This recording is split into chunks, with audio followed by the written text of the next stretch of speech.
à l'occasion qui sur une bonne année qu'il fait une premier ministre de ce pays-là, Pravin Jagnnath, il donne une interview à droite à gauche. Je veux dire franchement, il donne une interview nulle. Il a bien montré qui se gabarit, qui se stamina, pour reprendre une cause de l'autre là. Et il a toute possibilité qui le case made point devant le Privy Council ça l'année là. Et que le jugement est rendu en 2018 même. Mais il est choquant. La population, franchement, me connaît, moi, la population choquée. Et il est choquant quand Jagnnath vient dire, malgré ça, malgré ce problème, la santé, malgré dit papa piti, alors il est choquant qu'il vient dire, ben, si dit, mais à cause de sa caisse, là, ce garçon, disqualifié comme Premier ministre, ben, il paraît pour combattre. Il paraît pour revenir comme Premier ministre. Mais il est choquant. Il est inacceptable qu'il parle d'incompétence du gouvernement. Ça coup là, jeudi dernier, pagaille et chaos. Vraiment, ce qui est arrivé jeudi dernier est inacceptable. Surtout quelques jours après le cyclone Birgitta. Dans le secteur public, 6 heures grand matin, tu as communiqué, pas vin travail, après dia du monde vin travail, enfin un cafouillage général dans le secteur public. Deux poids, deux mesures qu'il y en a par rapport au secteur public et ben salariés, ben employés du secteur privé. Ça, c'est plus inacceptable que tout. Et heureusement, pas une malheur, mais il n'est pas capable de continuer dans sa façon-là.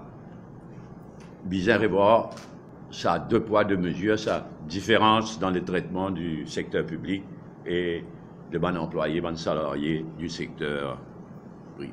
Une bonne raison de tout ça, bon problème qui nous peut gagner à l'occasion cyclone, à l'occasion inondation, bon problème drain, tout ça là, la raison principale, c'est que le gouvernement Ramoulam d'avant, et sa gouvernement là, depuis 3 ans, il touille l'administration régionale. Et puis il y a une administration régionale digne de ce nom à l'île Maurice.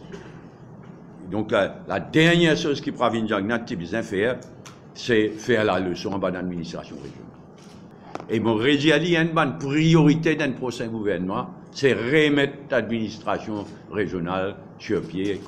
Comment se faire en 2005? Beaucoup quelque chose, surtout concernant train, permis de construction, planification de la ville et de grand village.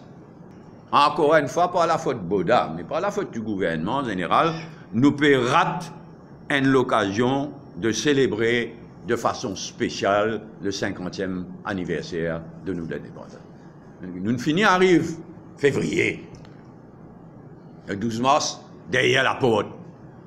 50 ans l'indépendance, il y a toute une préparation, il y a une tas d'initiatives, il y a tous les moyens pour embrigader toute la population dans sa célébration-là. Malheureusement, manière les choses peut aller, nous peut rater l'occasion de célébrer de façon spéciale le 50e l'anniversaire de nous l'indépendance. Élection comité central et bureau politique. À ce stade-là, il y a 3 propositions.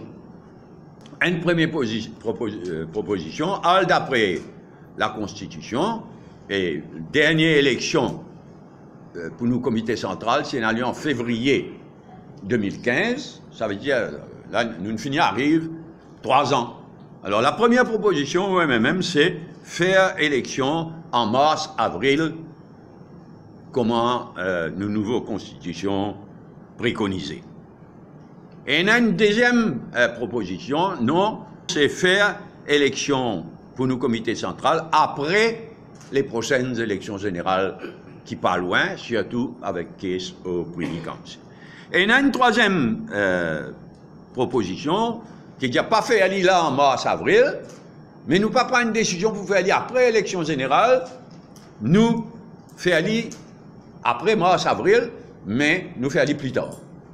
Et le comité central, une pensée, il bien discuté, et puis rediscuter, très probablement pour faire une motion en tant que leader du parti, et là, si vous avez voté, par bulletin secret, nous finissons par une disposition.